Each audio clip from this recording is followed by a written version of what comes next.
ગયા પણ કરતા કરતા કહેતા કહેતા કહી ગયા કે તમે બધું બધું જ રાખજો અને આ સેવાનું કામ ચાલુ રાખજો. નિસહાય, નિરાધાર અને અનાથ જીવો માટે કાર્ય કરતી સંસ્થા રામ ભરોસે અન્નક્ષેત્ર.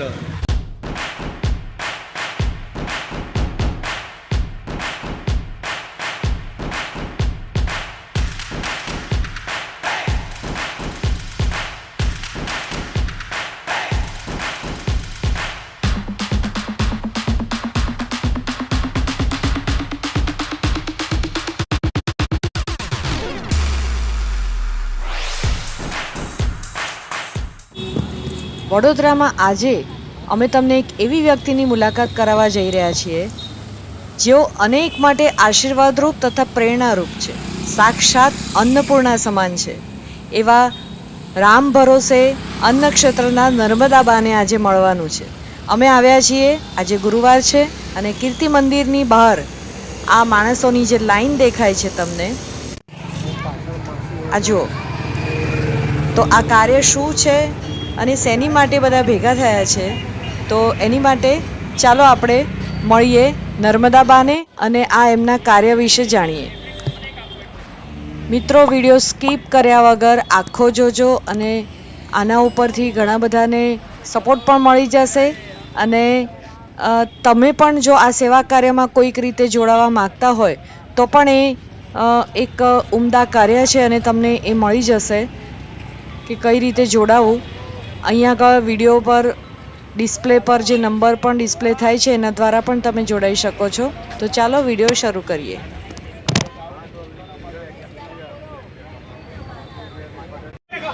નિસહાય, નિરાધાર અને અનાથ જીવો માટે કાર્ય કરતી સંસ્થા રામ ભરોસે અન્નક્ષેત્ર.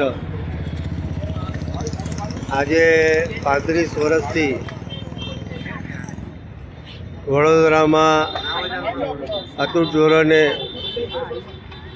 જરૂરિયાતમંદોને ગરમા ગરમ રામ રોટી પૂરી પાડી રહી છે. રામ ભરોસે અન્નક્ષેત્રના નર્મદા બા આજે 87 વર્ષની ઉંમરે સવારે જાતે રસોઈ બનાવીને સયાજી હોસ્પિટલ, કીર્તિ મંદિર પાસે તથા માંડવી રોડ પર વિઠ્ઠલ મંદિર તથા બીજી ઘણી જગ્યાઓએ આ ગરમા ગરમ રામ રોટી પૂરી પાડે છે, જેમાં દાળ, ભાત, શાક અને મીઠાઈ જેવું રોજ અલગ અલગ વસ્તુઓ જાતે બનાવીને સવારમાં 5 વાગે બનાવીને આ રામ રોટી પૂરી પાડી રહ્યા છે.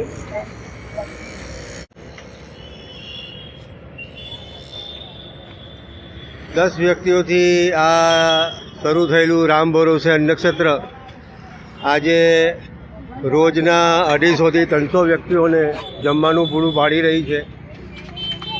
સાથે સાથે રામ ભરોસે અન્નક્ષેત્રમાં જરૂરિયાતમંદોને દવા, ઉનાળામાં પગરખા, ચોમાસામાં તાડપત્રી તથા જીવન જરૂરિયાતની દરેક વસ્તુઓ તેઓને પૂરી પાડવામાં આવી રહી છે. રામદાસ ભગત અને નર્મદાબેન દ્વારા શરૂ થયેલી આ રામ ભરોસે અન્નક્ષેત્ર આજે 37 વર્ષ પૂર્ણ કરી રહી છે અને બા એક નાનકડા ટેમ્પામાં સરસ મજાનું જમવાનું બનાવીને આ સેવા કરી રહ્યા છે. બાને રાજ્ય કક્ષાએ ગોલ્ડ મેડલ મળ્યો છે. અબ્દુલ કલામ આઝાદ અને નરેન્દ્ર મોદી દ્વારા પણ પ્રમાણિત કરવામાં આવ્યા છે. તેમનું કુટુંબ પણ આની સાથે જોડાયેલું છે અને વડોદરાના જાણીતા એમના કાર્યકરોની ટીમ દરેક જગ્યાએ આ સેવા કરી રહી છે. નિસહાય, નિરાધાર અનાથ જીવોની સેવા કરતી સંસ્થા રામ ભરોસે અન્નક્ષેત્ર ના ફક્ત ગરીબોને જમવાનું જ પૂરું પાડે છે, પણ સાથે સાથે દરેક વસ્તુઓ, એમની જરૂરિયાતની વસ્તુઓ પણ અહીંયા પૂરી પાડી રહી છે. નર્મદાબા અને તેમનું કુટુંબ, ફેમિલી આ સેવા યજ્ઞમાં જોડાયેલું છે.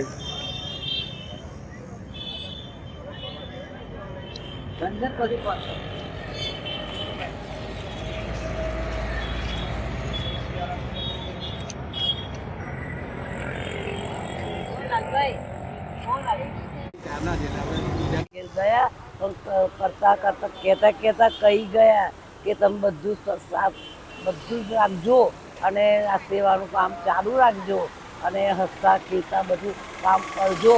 હું તમારી તને બહાર ગમે તે હશે તો પણ તમારું બધું કામ બા રામ ભરોસે અન્ય ક્ષેત્રને કેટલા વર્ષ થયા છે? બા કેટલા વર્ષથી આ કરો છો? કેટલા વર્ષ? 35 વર્ષથી આ સેવા કાર્ય કરી રહ્યા છો. 35 વર્ષથી અખંડ કરું છું. અને રોજ કેટલા માણસનું જમવાનું બનાવો છો નર્મદા બા? રોજના 250 થી 300 માણસનું જમવાનું બનાવો છો. માણસનું થાય ખાવાનું. અને કેટલા ગામમાં તમે ફરો છો? અનાજ લઈને કેટલા?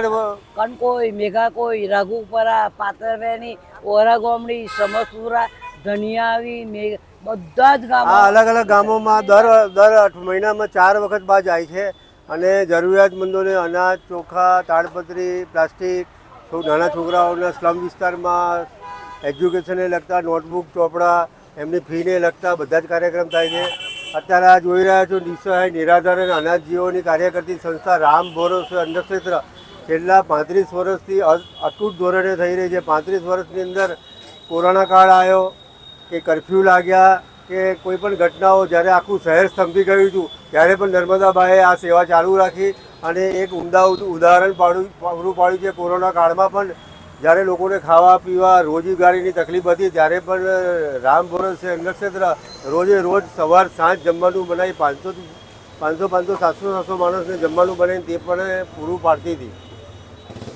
35 વર્ષ પહેલાં રામદાસ ભગત અને નર્મદા બા એ આ સંસ્થા શરૂ કરી હતી અને રામદાસ ભગત ભગવાનની ત્યાં ગયા અને નર્મદા બાએ આ પૂરી સંસ્થાની જવાબદારી ઉઠાવી. નર્મદા બા સવારમાં 4 વાગે ઉઠીને જાતે આ દાળ, ભાત, શાક, શીરો અલગ અલગ એમના મેનુ પ્રમાણે જમવાનું બનાવતા હોય છે અને ભગવાનની સેવા કરી રહ્યા છે. ભગવાનને જ જમાડતા હોય એવા ભાવથી નર્મદાભાઈ બા આગળ આવે છે. એમના જીવનનું એક જ મંત્ર છે કે આ પૃથ્વી પર આપણે એક જ વખત આંટો મારવા આવ્યા છે તો આપણે એવી રીતે પસાર થઈ જવું છે કે ભગવાન પણ આપણને ખૂબ આશીર્વાદ આપે. એટલે આ દરેક જે જરૂરિયાતમંદ અહીંયા જમવાનું લેવા આવે છે એ દરિદ્ર નારાયણ છે, એમને એની અંદર ભગવાન વસેલા છે. એ જ રીતે બા એમની સેવા કરે છે. આ સામે તમે જોઈ રહ્યા છો સયાજી હોસ્પિટલ છે.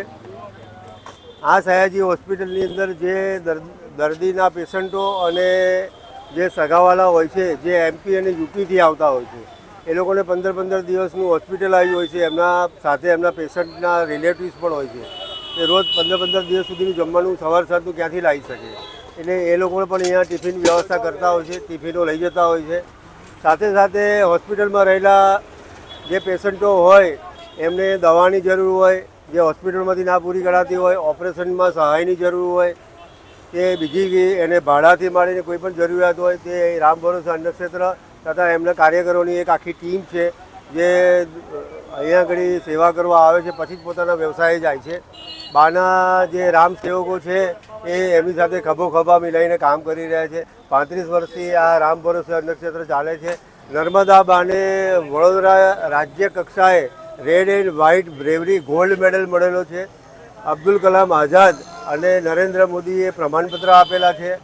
બા કોઈ પ્રસિદ્ધિ એના ભૂખ્યા નથી હોતા પણ લોકો એમના કામથી એટલા પ્રભાવિત થયા છે અને આ જાહેરમાં જે આ સેવા ચાલે છે એના લીધે એમનું જોઈને વડોદરામાં બીજા 20-25 અન્ય ક્ષેત્રો શરૂ થયા છે.